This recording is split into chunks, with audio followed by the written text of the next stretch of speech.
sharing instead of owning, which prevails in the music industry and also in the mobility industry. Cars, e-scooters, bicycles can be shared, can be rented, and that's what we call shared mobility. But how does this market develop, and what are the different strategies and offers that are available? And how should the municipalities and cities get ready for these offers? And we would like to discuss this with our panelists. Panel discussion on shared mobility. I'm Daniel Rettich. I'm author, moderator, and free journalist. I'm the facilitator with 4 panelists who are experts in the subject. The first host is urban planner at the Planning Society Dortmund and is focusing on sustainable concepts for the city and mobility of tomorrow. We are grateful to have him with us, Christian Bexen. I would like to welcome you. Hello, Mr. Bexen. And then we have someone from an enterprise involved in the smart innovation department of Share Now, car sharing, taxi services, and e-scooters. Sylvia Fischer from Free Now, Vice President Smart Mobility.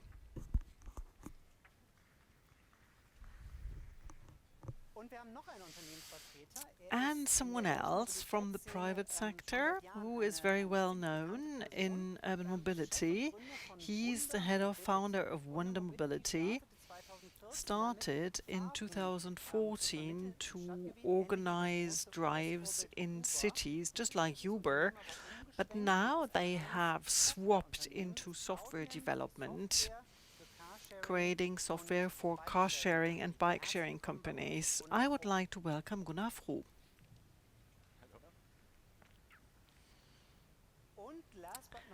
Last but not least, a startup founder saying, besides petrol station operators, we may be the only company in Germany who is enthused about higher prices of petrol. That's the head of GoFlux Mobility.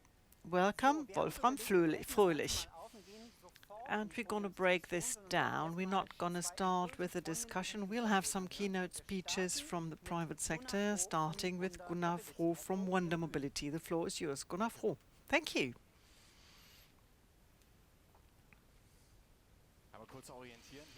Let me just see where I am. It's so unusual to stand on a real life stage and not with 2 screens at home, but I love it. It wasn't so great how to get here at the wrong end of the trade fair and then having had to walk around the entire trade show in Cologne, which I didn't know before. This is not going to be a promotion show, but I just present what we're doing as a company, and then we'll highlight some interesting aspects for our discussion. As has been said in the beginning, we're a mere software provider for sharing systems using our technology and repositioning cars and their shared objects using our technology adapted with their own engineers. Besides software, we also offer hardware, but no cars, just e-bikes and bikes for sharing. So e-bicycles and e-bikes. We provide the backend and support, meaning there are 70 using our services within Europe, Northern America, and Asia, generating 20 million rides with 50,000 vehicles on the platform. Here in Cologne, there is one new that has been launched called GreenMobility, just running behind us from Copenhagen. Our customer offering e-vehicles, they even listed on the stock exchange. And this may sound great.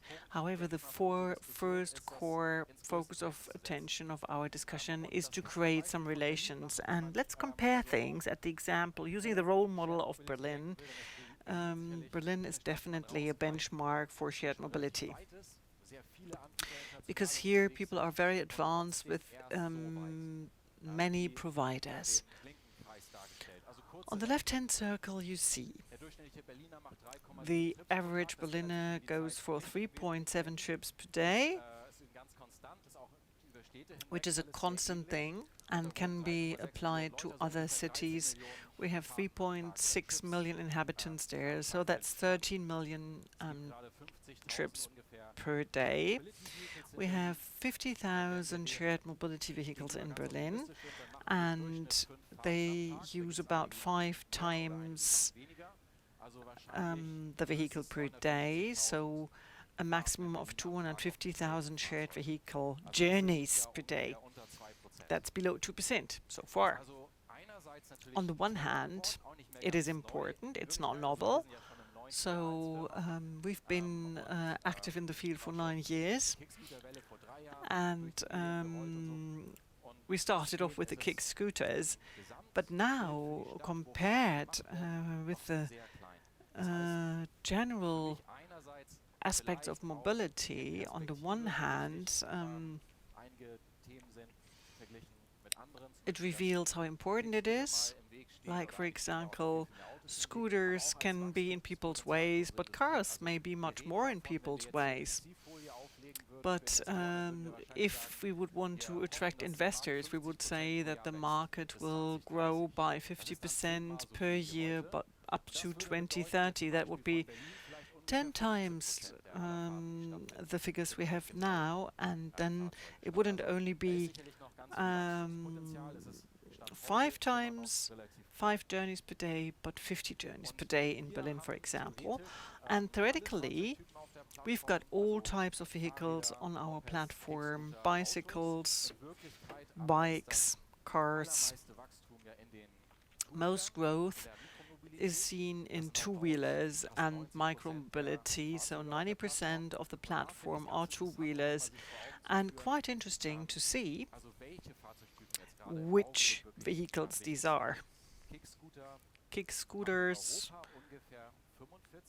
represent 45% of the two-wheeler sharing fleets in Europe, bicycles 45%, and bikes around 10%, but it's changed. This year again we had an increase in e-bicycles, but also in motorcycles. And our software customers also order hardware from us, so we do know the figures exactly, because they also modify their vehicles in their software. And bicycles are the important thing, so we have 60% growth year on year.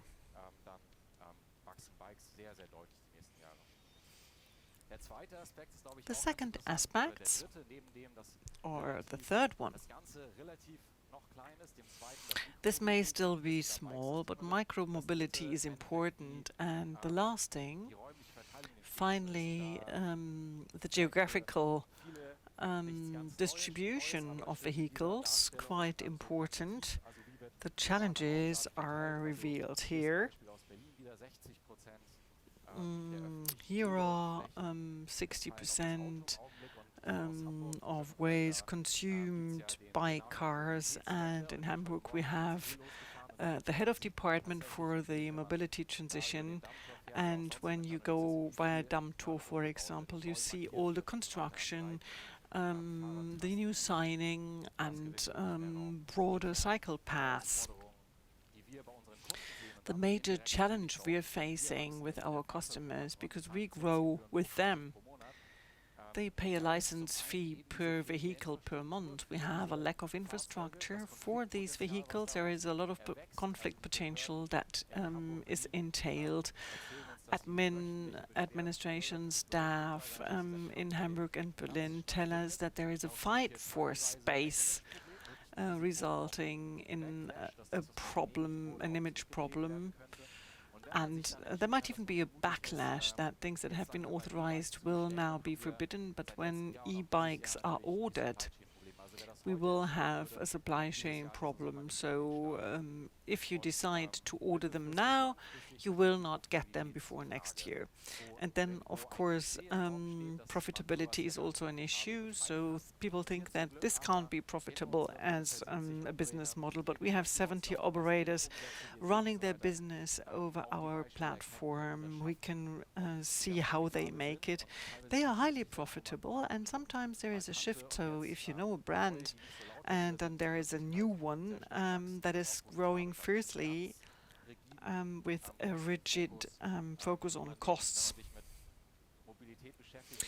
When you're into mobility, when you have read Resixt, you may know that. The focus on costs is really important, and also to cry out loud what's going on in the industry. And then the consumer behavior needs to be shifted because people feel so dependent from their cars. But this is going to change. This is the last thing I'd like to highlight here, and it's well known, quite interesting actually. This is a concrete survey that has been carried out among younger people. How important is car ownership? 40% say it's important. 30 say not their cup of tea. Okay, things may change over the time, and I think the core question arising is, when will we be ready, when will we be at scale for leaving car ownership aside? So maybe those who'd been the front runners, you know, you're not from Share Now, but you're from Free Now. That's the affiliate, and Share Now and Car2Go were the pioneers, but that's not the companies who will be the story of the future, and it's quite exciting. And I'm looking forward to the discussion. This is one statement of one of our major key accounts in London, Human Forest, with many sharing bikes in London, which are highly accepted. Saying Wanderer is helping realize our dream of a cleaner, healthier and happier world, one pedal at a time. We have a lot of fun collaborating with them. Thank you. Give him a big hand for his keynote. And this leads us to Sylvia Fischer from Free Now. The floor is yours. Thank you. Welcome, and great to talk about future mobility. I'm Sylvia Fischer. I'm working at Free Now, involved in shared mobility transformation. Is this my presentation? Maybe you can click on it. This is my presentation. So I'm involved in transformation of a former taxi platform, and now it's mobility as a service. And why do we do that? We want to provide decision-making support for mobility and moving freely around cities, make them worth living. Well, aren't they worth living now? Well, we can check it out together. By show of hands, who likes that? I dislike it. 2/3 of Europeans say they want to see less cars in cities, and for various reasons. The first one is parking lots. In Europe, we have 263 million cars by 2025. So in the next 3 years, there will be another 10 million that add on. And what will we do with this 10 million cars? Basically, 95% they are parking. 95% of all the time they are parking. So that's 9.5 million parking lots that we need. That represents Dublin as an entire city.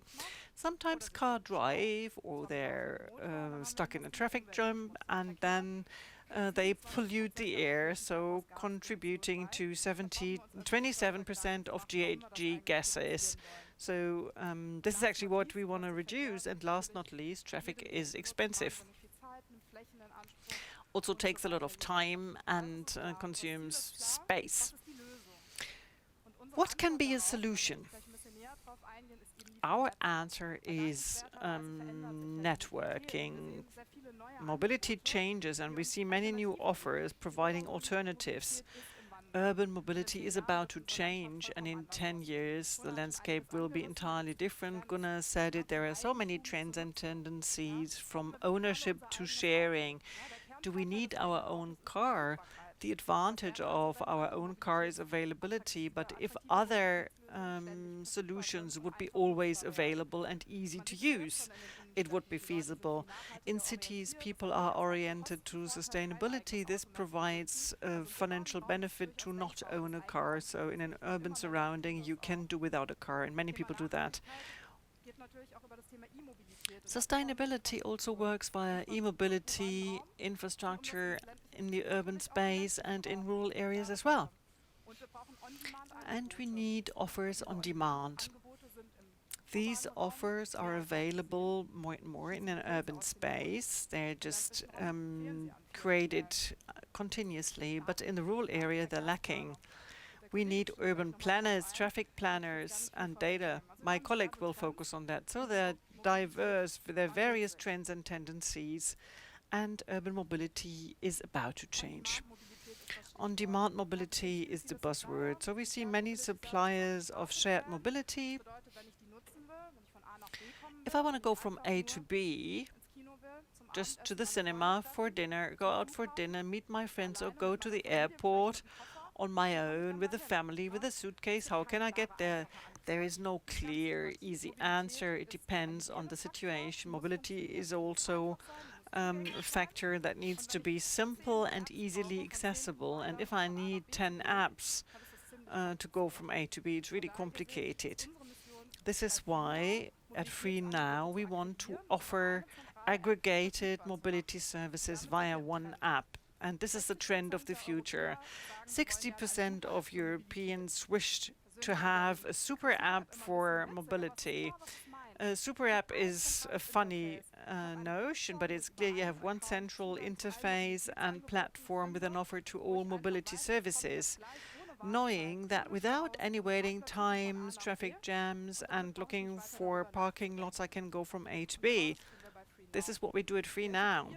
We integrate all providers on the spot. Currently focusing on the private sector alongside the categories we find. Gunnar has mentioned them. So we have e-scooters, bicycles, motor-bicycles and car sharings. But we also work with public transport, which is essential when we want to think beyond the urban areas. So when looking at statistics, this is a very important shift in personal commuting, and you cannot restrict yourself to integrate the private sector only. Our mobility ecosystem agglomerates all the different providers that are interested, that are available on one click to support a more sustainable mobility with cities that are worthwhile living. And I mentioned it, we've been a taxi platform, the biggest German taxi service provider as a platform. If you need a car, you can get one. It is sustainable because we have a major commitment for sustainability. We support our drivers to use e-vehicles. By 2025, we will reach the net zero goal, and by 2030, it's going to be zero CO2 emissions. FreeNow is a European company, so we have a major footprint with 16 countries, 170 cities, reaching out to 56 million users that are registered on our platform, with 250,000 vehicles, and we are the most important shared mobility fleet in Europe. You see the icons here, and I mentioned them before, plus big taxis and rental cars. And we have cooperations with these relevant partners. We've got the best ones here already, and I hope the others will join. And we are closely cooperating with cities. This is new mobility that needs to be ruled. And last not least, we want to provide one UX with one registration to use a vehicle, and from registration to booking, everything under one roof and the customer doesn't have to consider things, because we are convinced of the fact that the future of mobility will work via platforms and customers will be flexible and work sustainably, and this will be automized with autonomous offers as well, and also in urban surroundings. And the question is, how can we put this in place in a rural area? Our economic department, our sales department, wants to generate benefit and leverage the existing offers, which is much more difficult in rural areas. So we have a difficulty concerning fleet density and exploitation density, and this is the requirements to politics to join in. So you can test our offer. Unfortunately, it's closed now, but you can use this code until 25 May, and then you can share the future of mobility with us. Thank you very much, Mrs. Fischer. Let's discuss this.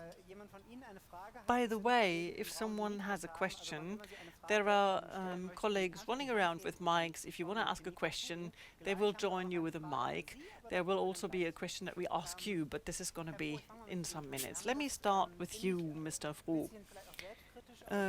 You had some self-criticism saying that the sharing model is not that spread as it might be desirable. And Mrs. Fischer said you need to cooperate with cities. In how far are cities to blame for the fact that it's not spread as it might be? As a business model, this is a very complex question. You might also think that shared mobility isn't that mature and wouldn't be as mature if cities weren't active on our platforms. But now there is a trend for cities to decide via tenders who may operate and with how many vehicles. However, if you have a holistic approach, the most successful sharing provider in Hamburg, the so-called Stadtrat, is most successful. It was initiated by the city of Hamburg and is also financed by Hamburg, and it's the first 30 minutes free of charge. So cities play an enormous role. They might lead to a distortion of the market and may slow it down, okay. But all in all, the adoption is so slow due to the fact that the demand is limited by car usage, because car usage also takes a lot of space. And is this the reason why the bicycle might be a higher growth driver? Well, this describes more our observation. So growth is still in bicycles or bikes, two-wheelers, let's say, and it also depends on the political will and what is authorized in cities. So you can't just come with your car-sharing model and expand it in the cities. Mrs. Fischer, you said cooperation with cities are key, and you showed a lot of logos with companies you're cooperating with, but there was no city logo. Well, I said it. We're still discussing a lot with cities on public transport, so there will be city logos that add on. But this is a very complex subject. I was talking about mobility as a service, so we're building platforms, and most cities do the same thing. Hamburg and Berlin have very well-known service platforms that are run publicly. Sometimes there is no political will for private platforms to be established. Once sales are open, every sales partner can apply. It all depends on the political will. There is no national opinion, so you talk to all different districts. People think that, well, the traffic transition takes more time. Gunnar said it's only 2% that are shared. I need to have many touch points. And in Cologne, for example, you can maybe provide a local offer. I come from Frankfurt. I would never use the local app, but free now because I've used it. And this is why we think that a multi-touch point of environment is necessary. We need private and public offers, but we also need to include the cities with their public transport portfolio. That's one thing, but then there are also technical hurdles. So selling train and tram services is so complicated, and sometimes these interfaces are not ready for a cooperation, and tech readiness is not given. So this contradicts the idea of a super app, doesn't it? Exactly. You addressed Frankfurt and you Hamburg, but this all presents the same symptom. Isn't car sharing only interesting for bigger cities? Who should ask? Who should answer? Yes and no. I mean, for sharing providers, they have to look at a leveraged, free-floating car-sharing system that needs a certain demand and vehicle density, which is not easily to be implemented in rural areas, but you can offer station-based systems. Let's go a step back. There are two models. The free float one, so vehicles can be parked anywhere in the station base, that they have to go to one station. So what is worthwhile for whom? So I think there are 35,000 car sharing cars in Germany.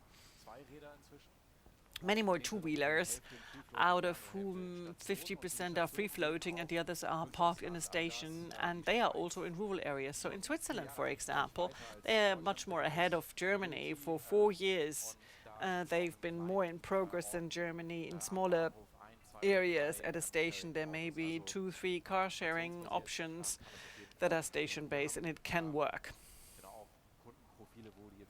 We've got customer profiles that work well, for example, allocated to an institution or to a building. But all in all, this is all focusing on cities. Some people also think that subscriptions are shared mobility. For 3 or 6 months using the same car might not be shared. But subscriptions have a footprint that is more representing the distribution of population. And if rural areas could also be covered, that would be really great.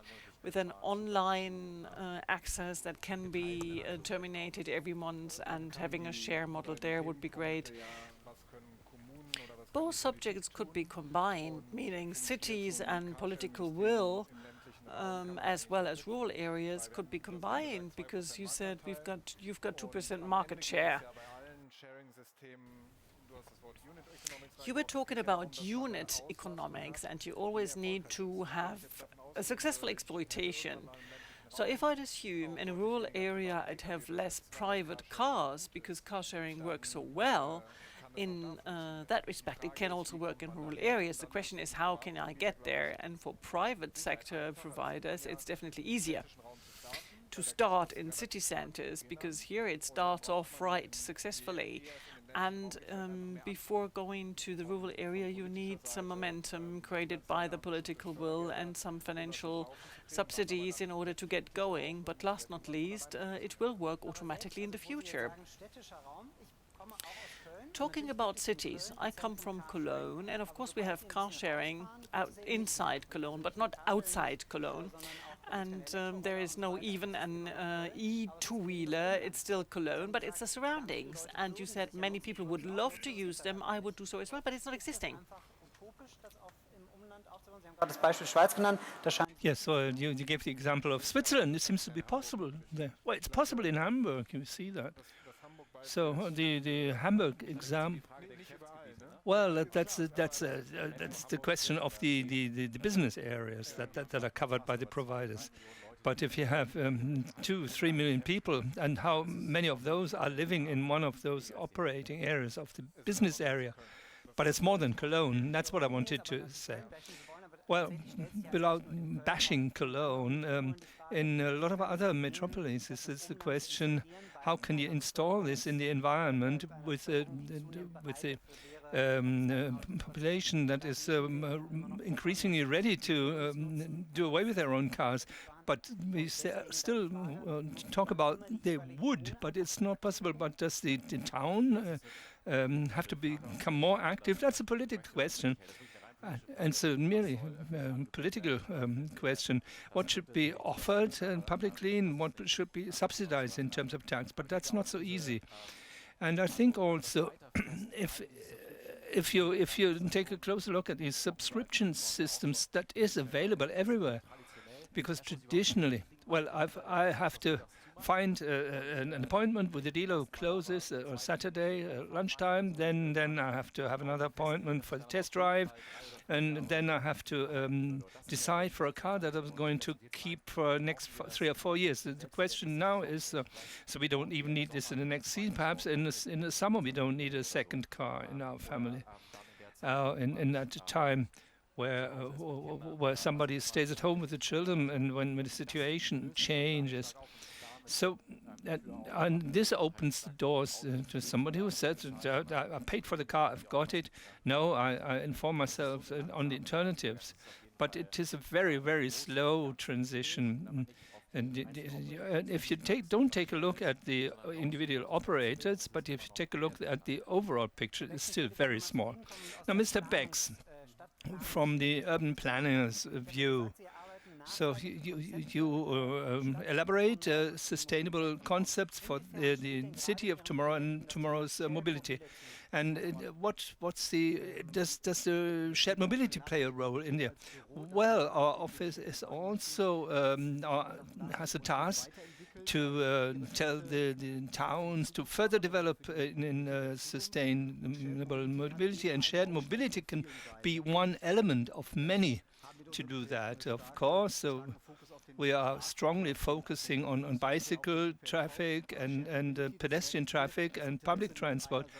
But there's more and more interest of the cities, and you have to ask yourself, as a municipality, what are my target groups? And they differ in town and in a rural area. You might have the commuter who is going the same way and the same route every day, or in the town it could probably the older couple or the older couple in a rural area that needs the car to go to see the hairdresser once. And you ask yourself, as a town, what is the target group? Who are we doing it for? Do we want sustainable mobility of our entire population, where not only the second car but also the first car is changed? So what's the huge answer that you get as a rule? What do the most towns decide for? Well, that they're offering a mix of the different systems, but then we get the questions, and how do we finance this? That would have been one of my questions. And how? Well, on the one hand, we've got a host of funding and fields, but it cannot be that we finance this for 2 or 3 years, but the project has to self-finance itself. And as planners, we notice a certain skepticism in respect of the operators, the providers. So the towns are skeptical, so that they don't really know what do they want to do with our town. You see the images of the lorries that collected the Chinese rental bikes. And the towns want to be more active instead of being reactive, what they've done over the last years. And these the different sharing systems can be one element to foster that. So the skepticism, I suppose you will have encountered that. How do you deal with that, and what are you going to say against this? So last one is, We are not the mobility service providers. We are the platform. We are not the ones who discuss with the cities where we have parking zones for scooters, that they don't impede people walking on the walkways. So now we wanted to find the best possible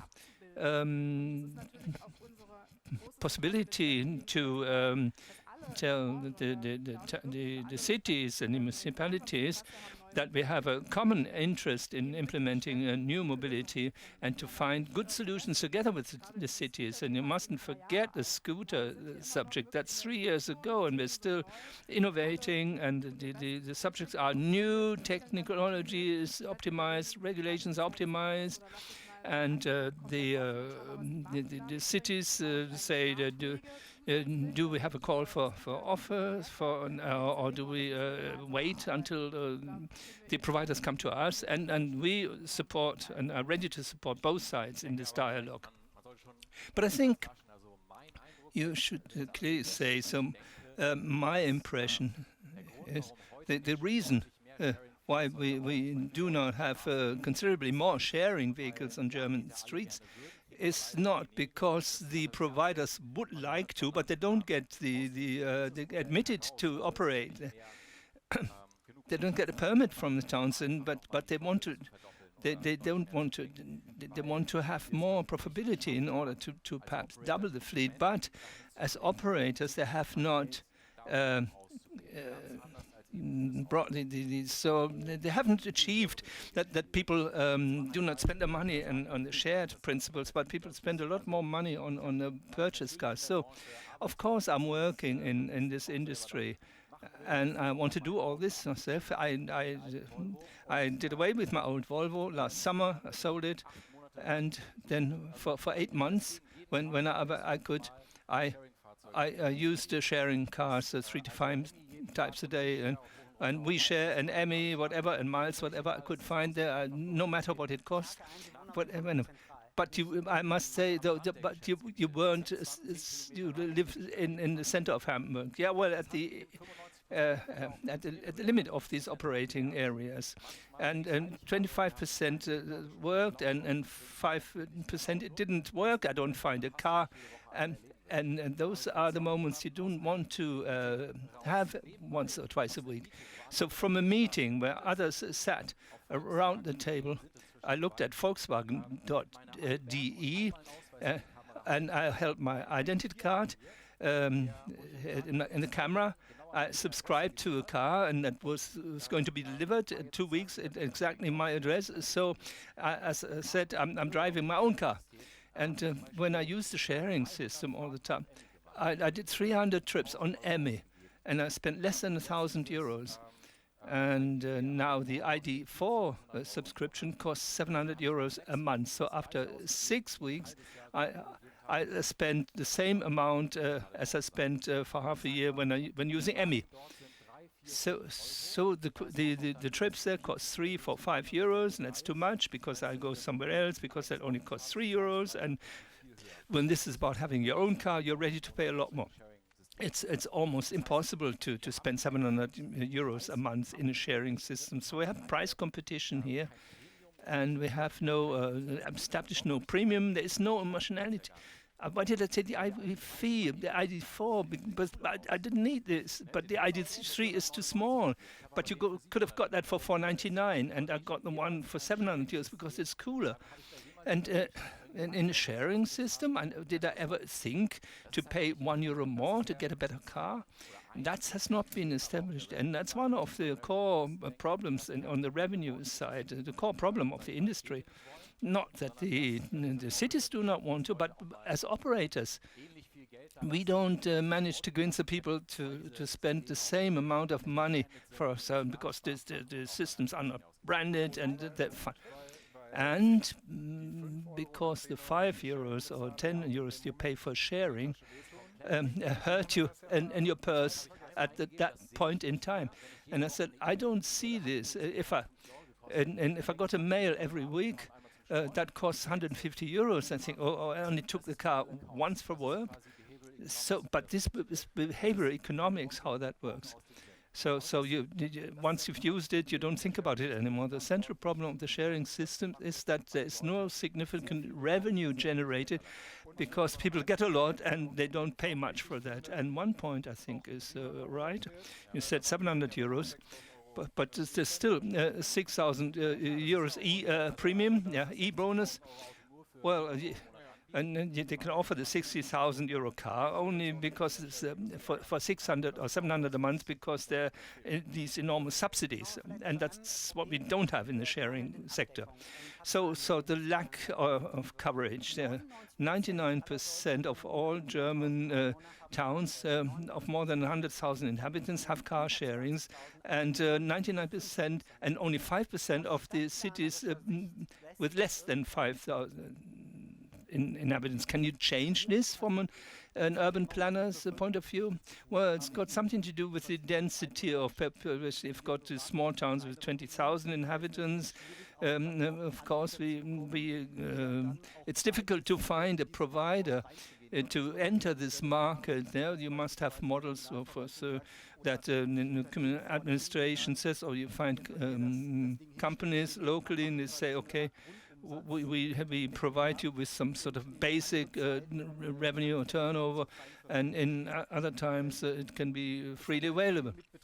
Well, it has a lot to do with the economy. And so what you want to invest, and what's the politics ready to invest locally. So we don't have the areas, and we have the customers, and in rural areas we've got the space, the areas, but we don't have the customers, and that's a difficult problem that you cannot solve easily. Well, something comparable perhaps applies to the coverage of public transport. You might have the same problem, but still the bus is coming. But what I want to say is, as far as I know, the municipalities have to fulfill the legal framework, that they cannot try out a car sharing system. And we talk a lot about autonomous driving on demand traffic that should be more affordable in the future. But for that, I also, as a municipality, I should be able to take some monies away from public transport and invest somewhere else. So you said you developed the software for the car sharing and bike sharing, and especially operators. Well, do you have a lot more customers in Bavaria or in other states? So in 2022, in 934 towns, we had car sharing offers, and especially in Bavaria and in Baden-Württemberg, also outside the big towns. And I asked myself, what do they do differently in Bavaria and in Baden-Württemberg? Do you know the answer? Or do you have an idea? Well, there's a type of player that you wouldn't think is that's the utility providers, who are not only the suppliers of electricity or energy, but they're also growing in e-mobility in their business operations, and we've got quite a few customers there. And perhaps the utility is in southern Germany are more innovative than in northern Germany. So we're going to talk about these utilities. Can that be one model that you could roll out also outside bigger towns? Well, those are regional players with regional advantages. They have cost advantages.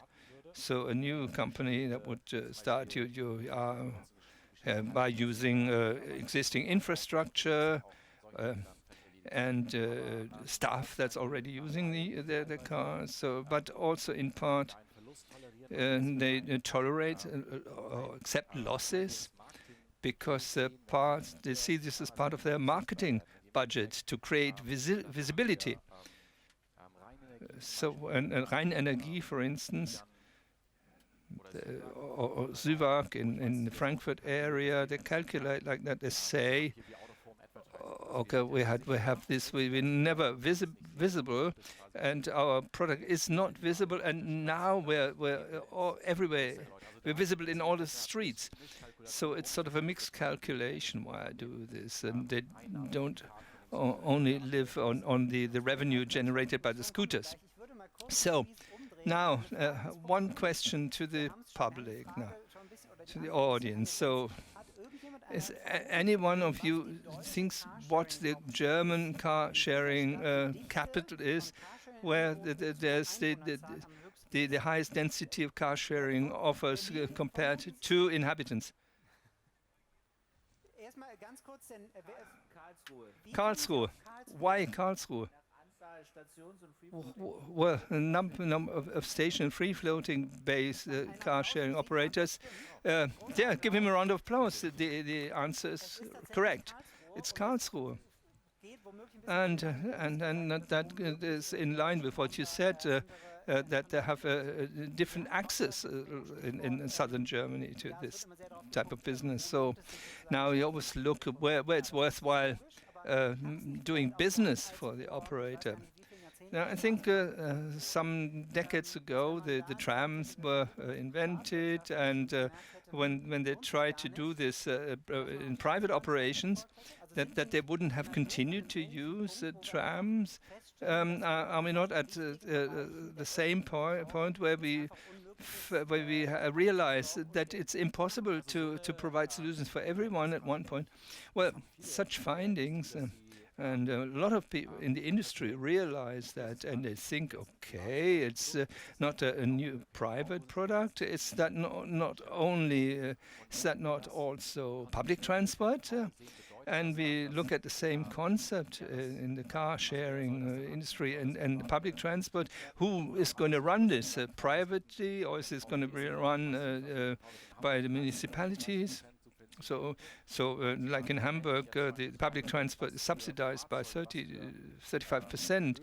And if you think of the vehicles and solutions are in my portfolio to provide a certain service level for the inhabitants, and perhaps it's more efficient to have a given budget and to set up sharing scooters there. Well, I think that the innovative public transport operators will also expand their portfolios on shared mobility, and whether that works through a partner, and like Yoki in Hamburg, and in the residential areas. That for €1 you ask for a taxi, a collective taxi to take you to the railway station. Well, because I mean, we would provide the software for that, but the fluctuating sort of limits there's fluctuation between what they offer in their services. Well, that's what I meant by skepticism. In part, there's cannibalization effects of the regular public transport when we talk about sharing. But you should really sit around one table and say, how can bring shared mobility, the entire system, forward, so that it doesn't happen that we offer the same areas where it's covered by buses anyway, and how can we fill the gaps in the services, and that can be of interest for a municipality. And a lot of things that the local public transport is weakened, and not the entire mobility is financed. Now let's talk. If we talk about public transport. And the definition of public transport, people understand that this is a tram and a bus, and the future should be that this covers all possibility of sharing. That's where we have to get to. And there's a lot of skepticism in that. So we talked about utility providers.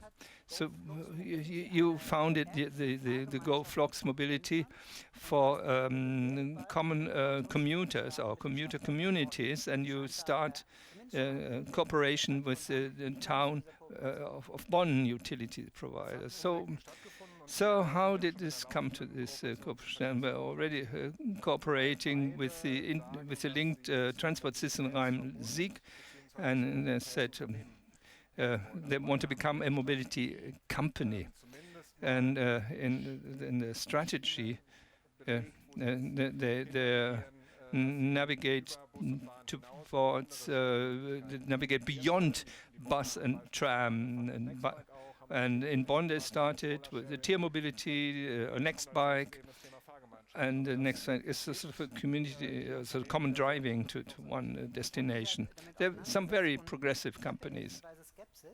I'm skeptical whether a lot of commuters want to take a stranger on board in the morning. Well, the skepticism exists, and perhaps you share this because you've been working in that model. We have to prove that it works in Germany, and that's a huge task. And what's really important to us there, although we're not working there ourselves, we always take a look at France, where you have the sort of commuting apps and shared travel apps. And there's a project in Paris that's been operating for 5-6 years, where you have 1 million carpooling users. So if you have the proper incentive systems and you integrate this into the tariff that's been charged by public transport, where and if this works in France, why shouldn't it work here? Well, we had a similar discussion yesterday. We looked abroad. Why are the foreign examples the best cases? Of course, you should look everywhere, but incentive is the essential point. If you talk about carpools, dynamically organized, it makes sense, and that would be an enormous advantage for this. But what's the incentive for me? If I have a car and I go into town, so if my co-driver pays me 1, 2, 3 euros, they want to do that, the car owners. But you have situations where you can do this and you can upscale that. We tried to do this, and it didn't really work. But that, for example, where the employer says the farmer park outside Marburg, where BioNTech is in, one app for our 1,000 starts, and who can prove via the app that you pooled this, you've got access to a parking space close to the buildings. And that is an incentive. It's a monetary incentive, but that gives the driver, provides him with a benefit. But that you would be pleading for, not only for the community, for the utility providers, but also the big employers and the big companies should be on board. They do this in part already. The example of a parking space is one of the best incentives. I had a discussion with Daisy in Hamburg. It's a research center. Either building a big parking garage or introduce the system that the barrier only opens when there are 2 in the car. And it's good. I mean, the area, they've got an enormous area for a park house or an office complex. No, so we're almost approaching the end of our discussion. So one point that Ms. Fischer already mentioned, and some critics say sharing is okay, it's good, but the number of cars will not be reduced because you have another car that you use, and it doesn't reduce the overall number of cars. What's your idea? Well, I thought about that when you mentioned what's the point if 1 or 2 do this. We have to have a certain peak. If more people do this, then not so many people are sitting in a traffic jam in the morning. And we said we want to bring more people on the bikes, and the politician said, why? And I said, when I'm on the bike, I cannot block your way in a traffic jam. So it needs a certain number of people who do this and who say, okay, for me that was worthwhile financially. So the benefits have to arrive at the users. And at the same time, we've got the the car mobility, but also the wish to do something else. So we have to look at ourselves and do this consequence. Got to do something with behavior, with mobility routines that you're used to.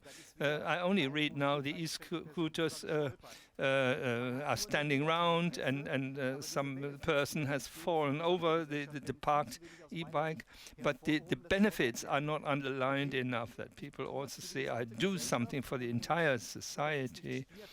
And it's not that it's only done by a certain number of people. And moment you said, oh, car sharing is not really nice. A lot of people are using the same car, the e-bikes or the bikes are standing around everywhere. But I think there's an image problem. That's my perception. That's a lot of problems are being perceived. And that's what Mr. Beckson says. Those are the main reasons why they don't use the. It's counterintuitive. If we take a look at statistics, if the town would ban the cars and would only have shared mobility services, would only have to use 10% of the number of cars, and not 25% of the cars are parked, and the more those shared cars are utilized. And we have examples. Yesterday we heard from Utrecht in the Netherlands. That's one of the capitals for modern mobility. That's a car-free town center.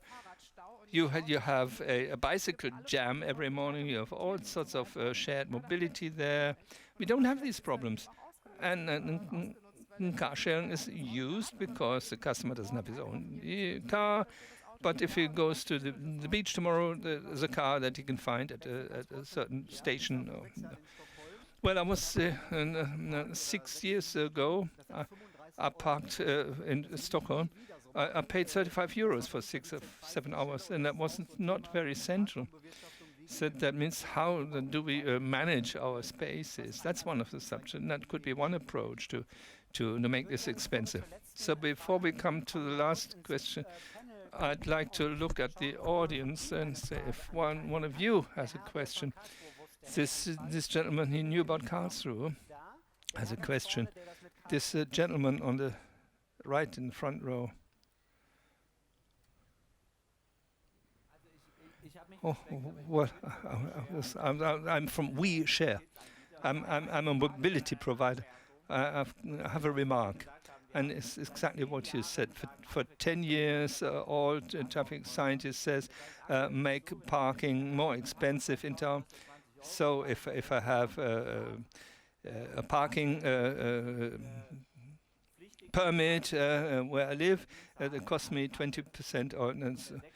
So all car sharing or car users pay between 6 and 10 million euros. So it is not, the municipality hasn't thought about is that car sharing in certain parts has to be subsidized. And the question is, why do you always only go into the city centers?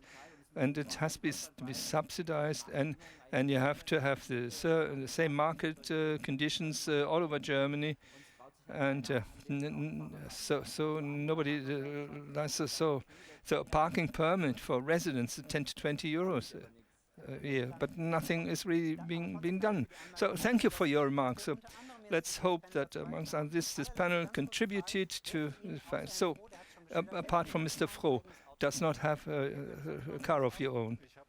I have a car, Mr. Höfel. I tried it for a month without a car. But once you leave the town, it doesn't work anymore. It's too expensive and too much. I've lived 6 years in the Netherlands without a car, and I'm living in a rural area with 2 children. We've got 2 cars. But even the trains don't function in our rural area. So our household still has a car that's 12 years old. I don't know if we're going to buy a new car. I'm using this personally at 3 to 5 days per month. I'm almost exclusive using the bike, and I'm living in the rural area, and there's no alternative to in respect of a car. So Thank you very much for this discussion and for the interesting points that you mentioned. Thank you, and thank you for listening.